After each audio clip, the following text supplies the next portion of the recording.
રાજા ખાલી હસે અને પડખું ફરીને સૂઈ જાય. રાણીને બહુ દુઃખ થાય કે આ રાજાને બ્રહ્મ સંબંધી છે, આનો ઉદ્ધાર કેવી રીતે થશે. એક વાર પણ ભગવાનનું નામ નથી લેતા. હવે એકવાર રાણીનો જન્મ દિવસ હતો એટલે રાણીએ કહ્યું, આજે મારે ગામમાં બધાને એક એક સોના મોર દેવી છે. રાજા કે લ્યો ચાવી, લઈ લ્યો સોના મોર, જેટલી દેવી હોય એટલી દો. એ કે આપણે બે યુગલ સ્વરૂપે દઈએ તો. એ કે મને રાજકારભારમાંથી નહીં ટાઈમ મળે, તમે જે કરો એ બધું કબૂલ બનજો. રાણી નિસાસો નાખ્યો, એક વાર તો ચાલો. હવે રાજમાં વાહવા કોની થાય? રાણીની થાય ને. કરતું તો કોણ બધું? રાણીના તો બધા આમ 1000 મોઢે વખાણ કરે. આ રાજા આવા હોત તો સારું હતું. હવે એકવાર એવું બન્યું કે રાણી બહાર સત્સંગ કરીને અંદર આવ્યા. રાજા ઘસઘસાટ સૂતા હતા અને એના મુખમાંથી શ્રી કૃષ્ણ શરણમાં, શ્રી કૃષ્ણ શરણમાં, શ્રી કૃષ્ણ શરણમાં એના રૂવાટા ઊભા થઈ જાય. આમ રાણી કે હું તો એવું માનતી હતી કે આ ક્યારેય ભગવાનનું નામ ઠાકોરજીનું નથી લેતા. રાજાને શ્વાસોશ્વાસ આવે એમાં શ્રી કૃષ્ણ શરણમાં, શ્રી કૃષ્ણ શરણમાં. રાણી રાજી થઈ ગયા. હાસ, ભગવાનનું નામ તો લે છે. સવારે ઉઠ્યા એટલે કીધું કે મને ચિંતા થતી જ તમારી, હવે નથી થતી. કે કા? એ કે તમે તો સતત શ્રી કૃષ્ણ શરણમાં બોલો છો. રાજા કે મને તો આવડતોય નથી, હું તો કોઈ દી બોલતોય નથી. બિલકુલ ખોટી વાત છે. રાણી કે મારા કાને સાંભળો, આજે રોજ ઉત્સવ થતો તો આજે મહોત્સવ કરવો જ, કારણ કે રાતના તમે. રાજાને એમ થયું વૈષ્ણવ પ્રગટ કરે રસ જાય. મારા પ્રભુને મેં નિયમ લીધો હતો કે જ્યારે મને લીલામાં હાથ પકડીને લઈ જશે ત્યાં સુધી હું સતત ભગવત સ્મરણ કરું છું. એ મારા રાણીને કે મારી પ્રજાને ખબર ન પડે. બધા એમ જ માને કે રાજા ભગવાનનું નામ લેતા નથી. બધા મારી પંચાત કરે, મારી કોથલી કરે. તો રાજકારણમાં ક્યાંક ભૂલ થતી હોય, ક્યાંય દોષ પડતા હોય, ક્યાંય અપરાધ પડતા હોય તો આ બધા કોથલી કરે તો અપરાધ મારા નિવૃત્ત થઈ જાય. હવે બહાર પડી ગયું. અત્યાર સુધી રાણીની વાહવા થતી હતી, હવે મહોત્સવ કર્યો એટલે કોની વાહવા થવા માંડી? રાજા ત્યાં પલંગમાંથી ઊભા થયા, યમના જળ મોઢામાં રાખ્યો, તુલસીનું પાન તોડીને મૂક્યું, નીચે બેસી ગયા. શ્રી કૃષ્ણ શરણમાં, શ્રી કૃષ્ણ લીલામ પહોંચી ગયા કે પ્રગટ કરે રસ. ત્યારે આપણે અત્યારે શું કરીએ છીએ? કણ જેટલું કરીએ અને મણ જેટલું. ઠાકોરજીને આ બધું નથી ગમતું. સેવા કેવી રીતે કરવાની? આ બે પલકોની વચ્ચે જેવી રીતે કીકી સચવાઈ દે છે ને મારવાલા, એવી રીતે સેવા કરાય, કોઈને કહેવાય નહીં. અને બને ત્યાં સુધી ઠાકોરજી કોઈને ત્યાં પધરાવા નહીં. એનો સાચો બની ગયેલી વાત કરું. એક બેન મને કહેતા હતા કે મારા ઘરે 33 વર્ષથી ઠાકોરજી બિરાજે છે. કેટલા? 33 વર્ષથી. એટલે બેન એક કે બે જ વાર ઠાકોરજી બહાર પધરાવ્યા છે. મેં કીધું 33 વર્ષમાં તો કેટલા બધા બનાવો એવા બન્યા હોય કે આપણે. મને કે મારી સાસરીમાં અમે 11 ભાઈ બેન. કેટલા? એટલે કેટલા સૂતક આવે, કેટલા પિંડરા આવે. એ કે ઠાકોરજી પુષ્ટ કરાવ્યા ને. નાનપણમાં મારા મિસ્ટર લીલામ પહોંચી ગયા હતા. એટલે મારા સસરાને મેં વિનંતી કરી, બાપુજી આ ચોથું ઘર ખાલી છે ને આપણું નળિયાવાળું, ત્યાં હું મારા પ્રભુને પધરાવીને રહીશ. પણ મારી એક જ વિનંતી કે આટલું કુટુંબોળું છે, જો રોજ આ બધું કરું તો મારા ઠાકોરજી મારા ઘરે રહે ને બીજાના ઘરે વધુ રહે. મને 16મે દિવસે રાત્રે સમાચાર આપવાના, એટલે 17મે દિવસે સવારે નાહી લઉં, મારા પ્રભુને મારે ક્યાંય પધરાવવા ના પડે. હવે હમણાં એક દિવસ એવું બન્યું કે પ્રભુને મેં કીધું કે આજે તો એક દિવસ માટે આપે પધારવું પડશે. તો હું જાપીજીને બધું તૈયાર કર્યું. જારીજી એમાં પધરાવ્યા, પેલા કુંજાના, બંટાજી, મિશ્રી. ઠાકોરજીનું મુખારવિંદ જોયું ને ઈલાબેન, તો મને એવું લાગ્યું કે ઠાકોરજીના નેત્રમાં જાણે જળ ભરાઈ ગયા છે. મેં કીધું હે, એને એવા દર્શન થયા, ભગવદી હતા, મને ને તમને ન થાય હો. આપણે તો પધરાવાના હોય, જલ્દી જલ્દી જાપીજી કરીએ, જા પધરાઈ આવ. પછી મને એમ થયું કે મારા પ્રભુને, મને મારા પ્રભુ વિના નથી ગમતું, એના કરતાં મારા પ્રભુને મારા વિના નથી ગમતું. પછી મેં વિચાર કર્યો કે હવે કરું છું. ત્યાં મારા સસરા આવ્યા, હેબત વહુ, એનું નામ હેબત બેન હતું, આ વર્ષો પહેલાંની વાત છે. હેબત વહુ ઘરમાં બધાએ નક્કી કર્યું છે, બધાય જાશે, હું અહીંયા પ્રસાદ લઈશ, આપણે ઠાકોરજી કોઈના ઘરે પધરાવવા.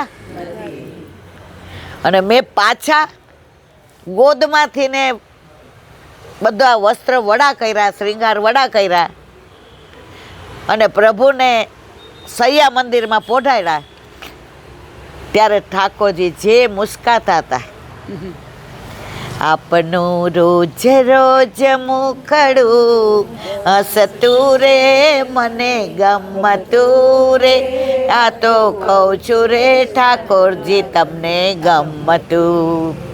આપનું રોજ રોજ મુખડું હસતું રે, અમને ગમતું રે, આ તો કહું છું રે ઠાકોરજી તમને ગમતું.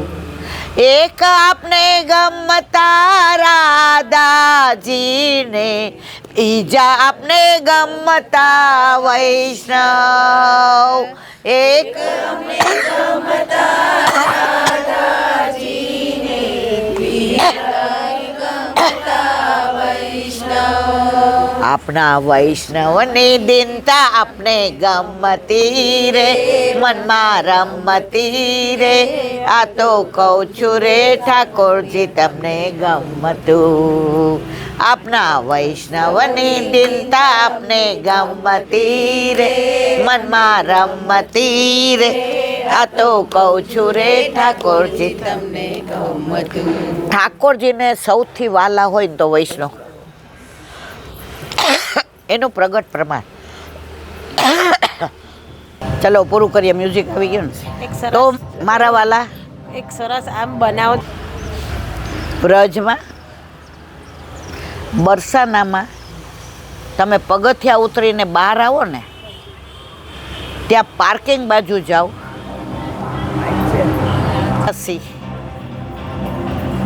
આમ દંડવત કરે. એટલે કોઈ એને પૂછ્યું કે ભાઈ આ શું છે, તો કે સાઉથના એક વૈષ્ણવ આવ્યા હતા, એ વ્રજમાં વિહાર કરે. તાલવન, મધુવન, બૌલાવન, કુમુદવન, વૃંદાવન, વચવન, ભાંડીરવન, બિહારીવન, કોકિલાવન, ભદ્રવન, બેલવન, માટવન, ભોજન થાળી, ચરણપાળી, 56 કટોરા. હવે એમ કરતા વરસ થઈ ગયું, તો એ ભૂલી ગયા કે હું ક્યાંથી આવ્યો હતો. વ્રજનો પ્રભાવ કેવો, એ ભૂલી ગયા કે હું ક્યાંથી આવ્યો હતો. હવે એણે વિચાર કર્યો, જ્યાંથી આવ્યો તો ત્યાં આવી ગયો છું, એટલે હવે બીજે જવાની જરૂર. આપણે બધા ક્યાંથી આવ્યા છીએ? વ્રજમાંથી. જવાનું છે ક્યાં? વ્રજમાં.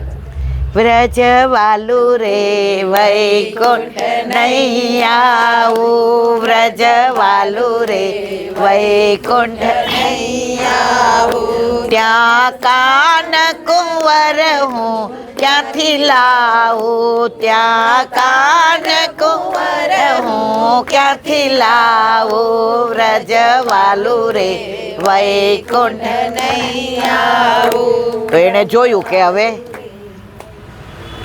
આ જ્યારે એને વિચાર આવ્યો કે હું ક્યાંથી આવ્યો છું મને યાદ નથી, એ યાદ કરવા જાય ને તો એને ગોકુળ દેખાય, ઠકરાણી ઘાટ દેખાય, ગોવિંદ ઘાટના દર્શન થાય, યશોદા ઘાટે યશોદામાં જલ ભરવા આવ્યા હોય અને ઠાકોરજીને આંગળી પકડીને લઈ જતા હોય અને ઠાકોરજીના ચરણારવિંદમાં છમછમ છમછમ છમછમ છમછમ ઝાંઝરી વાગતી હોય અને યશોદામાં એમ કે લાલા થક ગયો ક્યાં? તો ઠાકોરજી કે હા માં મને તેડી લે. અને ઠાકોરજી એક બાજુ કાખમાં અને એક બાજુ બેડું હોય અને ઠાકોરજી કેમ અહીંયા તો કો બડો ભાર લગે નહીં, ક્યાં મેં લેલું તેરું? આટલા નાના ઠાકોરજી માને શું કે ક્યાં મેં લેલું તેરા ભાર? માની આંખમાં પાણી આવી જાય છે કે મારો લાલો મને કેટલો પ્રેમ કરે છે. વળી પાછા બીજે જાય, વિચાર કરે હું ક્યાંથી આવ્યો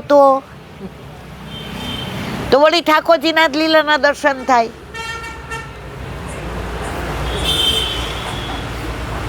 પેલી એક નવી વહુ પરણીને આવી તો એ ઠાકોરજી માટે આવી હતી. એનો ગોરધન કોણ છે ને એની સાસુ કોણ છે ને એનું ઘર કેવું છે ને કાંઈ રસ નહોતો.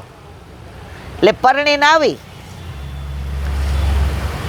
એટલે નંદ બાવાની ડેલીની આમ જુએ એટલે નણંદ કે ત્યાં નંદ બાવાની ડેલી છે, જાવું હોય તો જાવ, આમ જોજો કરો માં.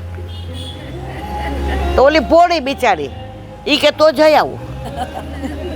ત્યાં જઈ અને આમ કોને શોધે? ઠાકોરજીને. આવી તો કોના માટે? ઠાકોરજી માટે. ઠાકોરજીના દર્શન ન થયા, પાછી આવી. જઈ આવ્યા? પૂછ્યું ઠાકોરજીને તમે ને હું હગા થાવ છું? હું તો પૂછું ને ભૂલી જાઉં રે, શ્યામ તારી હું શું સગી થાઉં રે. હું તો ડેલીએ આવીને પાછી જાઉં રે, શ્યામ તારી હું શું સગી થાઉં રે. ઠાકોરજી માટે દોડતી હતી. હવે આવા વિચારમાં પાછા ભૂલી જાય કે હું ક્યાંથી આવ્યો તો. હવે એણે વિચાર કર્યો કે અત્યારે મારી ઉંમર 25-30 વર્ષની છે. પૂર્વમાં હું ક્યાંથી આવ્યો, કેટલા મેં અપરાધ કર્યા હશે, કેટલા પાપ કર્યા હશે, કેટલા દોષ કર્યા હશે. હવે વ્રજને લાયક આ મારું શરીર છે કે નહીં? વ્રજમાં હું રહું એ પ્રભુને ગમશે કે નહીં? હવે મને ખબર કેવી રીતે પડે? તો કે પહેલાં મારા બધાય દોષની નિવૃત્તિ કરી દઉં. એટલે બરસાનામાં રોજ બધાય વ્રજવાસી સવારે બુહારી કરે અને બધો કચરો હોય ને એ ત્યાં નાખે તો આટલો મોટો ઢગલો થાય. એ એના ઉપર જઈને બેસે. શેના ઉપર? એ કચરાના ઢગલા ઉપર. એટલે કોઈને દયા આવે કે ગાંડો હશે, આને કાંઈ ખબર નથી પડતી. એ જમાનામાં એ ગ્રેજ્યુએટ હતો, ગાંડો નહોતો. ગાંડો કોની પાછળ થયો તો? ઠાકોરજી પાછળ. આપણે સંસાર પાછળ થઈએ છીએ એટલે દુઃખી થાય ઘડી ઘડી. જો તો મારી યાર કેવું કરે છે, પણ બેન તું દોડસ જ એની પાછળ કે જ્યાં દુઃખી થવાય. હવે રોજ જે કોઈ એને દે તો થોડું નાખી દે મોઢામાં, યમુના જળ પીને પાછો ત્યાં જ બેસે. હવે જ્યારે અઠવાડિયું 10 દી થયા તો એક સંત મહાત્મા ત્યાંથી નીકળ્યા. એણે બોલાવ્યો. આવીને પાછો નીચે કચરાના ઢગલા ઉપર જ બેસો. ભાઈ તું અઠવાડિયાથી કેમ આ કચરાના ઢગલા ઉપર બેઠો છે? તારું મગજ ઠેકાણે નથી? તું કોણ છો? ક્યાંથી આવ્યો છે? શું કરે છે? એ કે હું એ જ ગોતું છું કે હું કોણ છું. તો કે કેમ અહીંયા બેસે છે? એણે જવાબ આપ્યો, બધાય સાંભળજો, હવે આપણે સત્સંગને વિરામમાં જ આપીએ છીએ. એણે શું કીધું ખબર છે? સંત મહાત્મા, આ વ્રજવાસીઓ સવારે બુહારી કરે અને કચરો ભેગો કરે, આખો દિવસ એ લોકોના ઘરમાં ઠાકોરજીની વાતો હોય, ઠાકોરજીની સેવા હોય, યમુના જળ હોય, ગિરિરાજ બાવાની વાતો હોય, રાધાજી અહીંયા એટલે રાધાની બરસાનાવાળાની વાતો હોય, પ્રસાદ લે તોય વ્રજને યાદ કરે. 24 કલાક એ લોકોના ઘરમાં ઠાકોરજી સિવાય બીજી વાત ન હોય, તો એ બુહારી કાઢે તો એ કચરામાં અનુભૂતિ કોની હોય? તો આ કચરો બધો ભેગો થયો છે, એ ઢગ શેનો છે? પ્રભુજીના. તો મારા અપરાધ, મારા દોષ, આ બધા મારે નિવૃત્ત કરવા હોય તો હું આ કચરા ઉપર બેસું. આ કચરો નથી, આ વ્રજવાસીઓના ઘરનો જે ભાવ છે, એની અંદર જે લીલા છે, એ લોકો આખો દી, તમે જો બ્રજમાં જઈને તો ઓલા ડ્રાઈવરે આપણને લીલાની વાતો કરે, કરતા હતા ને. એ ભજન એવા ગાય, એ કીર્તન એવા કરે. અમે આ વખતે ગયા ને તો અમારો ડ્રાઈવર હતો ને, એ કે દીદી તમે કોઈ દિવસ ક્યાં રેખો ગયા હતા આપણે? જટારી ધામ. એ કે દીદી તમે જટારી ધામ જોયું છે? મેં કીધું ના. અમને એ લઈ ગયો. આખા વ્રજમાં આના જેવું તમે જુઓ તો વડવા એટલી, વૃક્ષો એટલા, મોર તો કેટલા, તમારા આજુબાજુ જ આવી જાય. કોયલ ને પપીહા ને મજાનું સુંદર સરોવર ને હસન બિહારીનું મંદિર કેવું. તો અમે કીધું કેમ હસન? એ કે આ ઠાકોરજી હસતા જ રહે છે, કોઈ દિવસ એમનું મુખારવન પેલું જ ન હોય. એનું નામ હસન બિહારી. ત્યાં રોજ તમને ત્યાં ચાય ન મળે, પ્લાસ્ટિક ન મળે, ખાવાનું ન મળે. અમે કીધું ચા છે? તો અમારા માટે ઓલી શું લઈ આવ્યા હતા? ઉકાળેલું દૂધ. પણ એની અંદર શું નાખ્યું હતું? બધું ચોખા નાન તે. એ કે અહીંયા કોઈ લૌકિક વસ્તુ નહીં, લૌકિક વાતો નહીં. તમે સેજ બી મને હિંડોળા એવા, અમને બધાને હિંડોળા ઉપર બેસાડ્યા. પછી આ ક્યાં છે ખબર? આ બાજુ ગંધર્મદ પર્વત છે અને આ બાજુ નરનારાયણ પર્વત છે, અને એની વચ્ચે આ કુંજ છે. તમે બધા હવે જાઓ ને તો કામવડથી 1 કલાકનો રસ્તો છે, જાજો. વ્રજ તો વ્રજ છે મારા વાલા. માહે પડ્યા મહાસુખ માણે, દેખન હારા દાજે. ઘણાનું કહું ને આવું જ વ્રજમાં અમે જઈ આવ્યા છીએ. આપણે પૂછીએ ક્યારે? હમણાં જ 5-7 વર્ષ પહેલાં. મેં બરાબર છે, બરાબર છે. વ્રજ તો અત્યારે મને તો અત્યારે કોઈ કે ને હાલો એટલે હું અહીંયાથી નીકળી જ જાઉં. જ્યાંથી આવ્યા હોય ને ત્યાંનું આપણને એટેચમેન્ટ હોય. આટલી ઉંમરે પિયર કોઈ જાતું હોય ને એમ કે એક જગ્યા છે ઈલાબેન, સવાર જઈને હાંજા, મન થાય કે ન થાય? તો મારા વાલા, આ તો લૌકિક પિયરમાં આવું થાય. તો આપણું અલૌકિક પિયર અને અલૌકિક સાસરું વ્રજ છે. તો વ્રજને યાદ કરી અને બધા એક જ વાક્ય કાયમ યાદ રાખવાનું, આપણા ઘરે ઠાકોરજી બિરાજે છે. ક્યારેય મુશ્કેલીથી ડરવાનું નહીં, ક્યારેય તકલીફ પડે તો વિહવળ નહીં થવાનું, ક્યારેય મનથી મૂંઝાવાનું નહીં. ચિત્ત તું સિદ્ધને ચિંતા કરે. કૃષ્ણને કરવું હોય અને કૃષ્ણ એ જ કરે જે આપણા હિતનું હોય. ઓલા ગૂગલમાં વાંચ્યું હતું, એ કે ગૂગલ તમારે જ્યાં જવું હોય ત્યાં પહોંચાડે. ગૂગલ તમારે જ્યાં જવું હોય ત્યાં પહોંચાડે, અને કૃષ્ણ જ્યાં તમારા હિતનું હોય ત્યાં પહોંચાડે. તો એવા આપણા પ્રભુ. ક્યારેય જિંદગીમાં નાસીપાસ નહીં થવાનો. પ્રભુ જે કરશે એ આપણા હિતનું જ કરશે. ઠાकुर को मत बताओ कि तकलीफ कितनी बड़ी है. ठाकुर को मत बताओ कि तकलीफ कितनी बड़ी. अरे तकलीफ को बता दो कि मेरा ठाकुर कितना बड़ो है.